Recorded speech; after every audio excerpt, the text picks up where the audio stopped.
दिल्ली में आज प्रधानमंत्री मोदी की अध्यक्षता में नीति आयोग की 9वीं गवर्निंग काउंसिल की बैठक। विकसित भारत 2047 के दस्तावेज, बिजली, पानी, स्वास्थ्य और भूमि संपत्ति की सार्वभौमिक पहुंच पर होगी चर्चा। सभी राज्यों के मुख्यमंत्री और केंद्र शासित प्रदेशों के उपराज्यपाल होंगे शामिल। इंडिया गठबंधन शासित राज्यों ने किया है बहिष्कार। बैठक में कांग्रेस सहित अन्य विपक्षी दल शासित राज्य नहीं होंगे शामिल। नीति आयोग की बैठक में शामिल होंगे पश्चिम बंगाल सीएम ममता बनर्जी। दिल्ली पहुंची ममता ने कहा, बैठक में इंडिया गठबंधन की बातों को रखूंगी। झारखंड सीएम हेमंत सोरेन के भी बैठक में शामिल होने की अटकलें। यूपी में जारी राजनीतिक उथल पुथल के बीच सीएम योगी और दोनों डिप्टी सीएम का आज भी दिल्ली दौरा। नीति आयोग बैठक में होंगे शामिल। मुख्यमंत्री योगी की पीएम मोदी सहित बीजेपी अध्यक्ष नड्डा और गृहमंत्री अमित शाह से भी मुलाकात की अटकलें। अग्निवीरों के लिए बीजेपी शासित राज्य सरकारों का बड़ा ऐलान। यूपी, एमपी, छत्तीसगढ़, ओडिशा और गुजरात सरकार ने राज्य पुलिस बल में अग्निवीरों को आरक्षण देने का किया ऐलान। अग्निवीरों को 10% आरक्षण और उम्र में मिल सकती है 5 साल की छूट। दिल्ली में आज बीजेपी शासित राज्यों के मुख्यमंत्रियों की बैठक। बीजेपी मुख्यमंत्री परिषद की बैठक में लोकसभा चुनाव परिणामों पर समीक्षा के साथ 4 राज्यों में होने वाले आगामी विधानसभा चुनाव की रणनीतियों पर चर्चा। दिल्ली सीएम अरविंद केजरीवाल की पत्नी सुनीता केजरीवाल आज से हरियाणा में करेंगी चुनावी अभियान का आगाज। 2 दिनों के दौरे पर सुनीता केजरीवाल अंबाला, रोहतक और भिवानी में करेंगी चुनावी प्रचार। अगले 15 दिनों में पार्टी करेगी 45 रैलियां। सपा अध्यक्ष अखिलेश यादव ने UP deputy CM KP Maurya पर फिर कसा तंज। कहा, केशव प्रसाद मौर्य दिल्ली वाईफाई का पासवर्ड है। उप मुख्यमंत्री को बताया दिल्ली का मोहरा। अखिलेश यादव के बयान पर केशव प्रसाद मौर्य ने भी किया पलटवार। दलित और पिछड़ों के विरोधी अखिलेश यादव कांग्रेस का मोहरा बन चुके हैं। मौर्य ने 2027 में भी बीजेपी के ही आने का दावा किया। यूपी बीजेपी में सियासी खींचतान पर बीजेपी प्रदेशाध्यक्ष भूपेंद्र चौधरी का बड़ा बयान। राज्य में नेतृत्व बदलाव से दो टूक इनकार। पार्टी के एक के बाद एक बैठकों पर बोले, सांगठनिक और चुनावी मसलों पर हो रहा है मंथन। मानहानि मामले में Rahul Gandhi Sultanpur MP MLA court में हुए पेश। अमित शाह पर बयान को लेकर मानहानि के केस में अब 12 अगस्त को होगी अगली सुनवाई। राहुल ने अपने ऊपर लगे आरोपों से इनकार किया। यूपी के सुल्तानपुर दौरे पर आए राहुल ने लखनऊ लौटते हुए अचानक कुरेबार के नगर चौराहे पर रुके। रामचैत मोची की दुकान पर अपने जूते की खुद की मरम्मत की। रामचैत से बातचीत कर ली, उनके साथ सेल्फी। नीति आयोग की बैठक में हिस्सा लेने के लिए दिल्ली पहुंचे पश्चिम बंगाल की मुख्यमंत्री ममता बनर्जी। पहले केजरीवाल के घर पहुंची। ममता ने केजरीवाल की पत्नी सुनीता केजरीवाल से मुलाकात की, परिवार का हालचाल जाना। आरजेडी एमएलसी सुनील सिंह की सदस्यता खत्म। नीतीश कुमार की मिमिक्री मामले में हुई कार्रवाई। बिहार विधान परिषद की आचार समिति ने माना दोषी। राबड़ी देवी बोली, तानाशाही और अहंकार में है सरकार।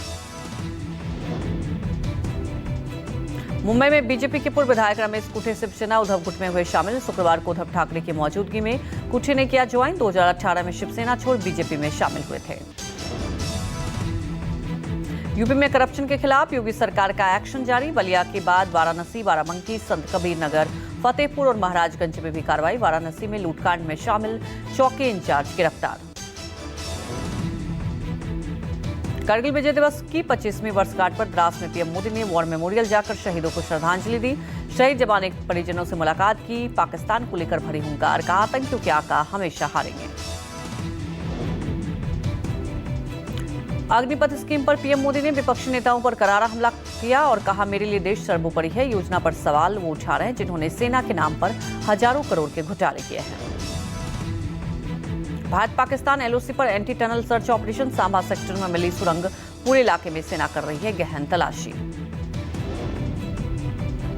सरकार ने लोकसभा में रेल दुर्घटनाओं पर पेश की विस्तृत रिपोर्ट। साल भर में हुए 1129 रेल हादसों के लिए इंजीनियरिंग और ऑपरेटिंग विभाग की बड़ी लापरवाही।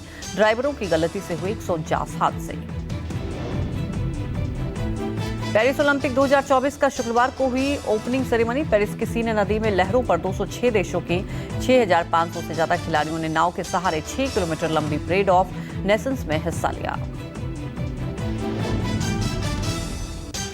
ओलंपिक ओपनिंग सेरेमनी परेड में 78 एथलीटों के साथ भारतीय दल के 24वें नंबर पर एंट्री ली। पीवी सिंधु और अचंता शरद कमल ने भारतीय दल का नेतृत्व किया। पेरिस ओलंपिक में भारत ने 117 खिलाड़ियों का दल भेजा है।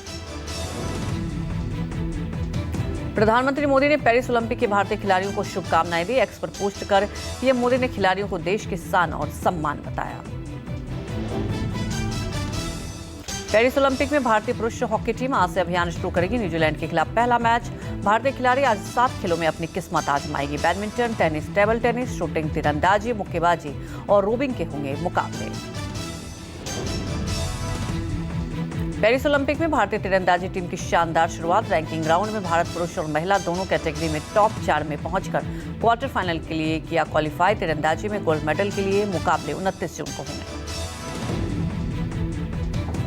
गुजरात में भारी बारिश, नदियों और बांधों में उफरने से गांव में भरा पानी। विभिन्न गांवों में फंसे लोगों को रेस्क्यू कर सुरक्षित स्थानों पर पहुंचाया जा रहा है। बड़ोदरा, सूरत, भरूच और आनंद में भारी वर्षा, जनजीवन अस्त व्यस्त। कुछ जगहों पर लगातार हो रही बारिश के चलते स्कूल और कॉलेजों में छुट्टी घोषित। सूरत में पिछले कई दिनों से मूसलाधार बारिश, 48 घंटे में बारिश 13 इंच पानी। खारी नदियों में आई बाढ़ से निचले इलाके डूबे। नवसारी में भारी बारिश के चलते पूर्णा नदी ओवरफ्लो। सूरत के बाद अब नवसारी के निचले इलाकों में भरा पानी।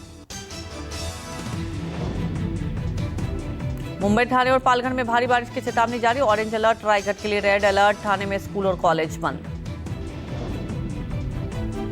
मुंबई के कई हिस्सों में कल 150 mm के बार बारिश दर्ज। संता क्रूज में 158.2 mm, कांदीवली में 158 mm और निंडोसी में 157 mm बारिश दर्ज। रायगढ़ में भारी बारिश की चेतावनी जारी। स्कूल और कॉलेज बंद रखने का आदेश। लगातार हो रहे बारिश के कारण सीएम शिंदे ने गुरुवार को राज्य में स्थिति का जायजा लिया। पुणे में बाढ़ और बारिश का कहर जारी। पानी में तैरने गया लड़का पानी के तेज बहाव में बहा। बच्चे की तलाश अब भी जारी। उत्तरकाशी में भारी बारिश से तबाही। यमुना नदी में उफान से तटबंध बहे। यमुनोत्री, जानकी चट्टी में बारिश से बढ़ा जलस्तर। आसपास क्षेत्रों को कराया जा रहा है खाली। यमुनोत्री क्षेत्र में ज्यादा बारिश होने के कारण जलस्तर बढ़ा। जानकी चट्टी पार्किंग में नदी का पानी आने से दोपहिया वाहन बहे। एसडीआरएफ की टीम मौके पर मौजूद।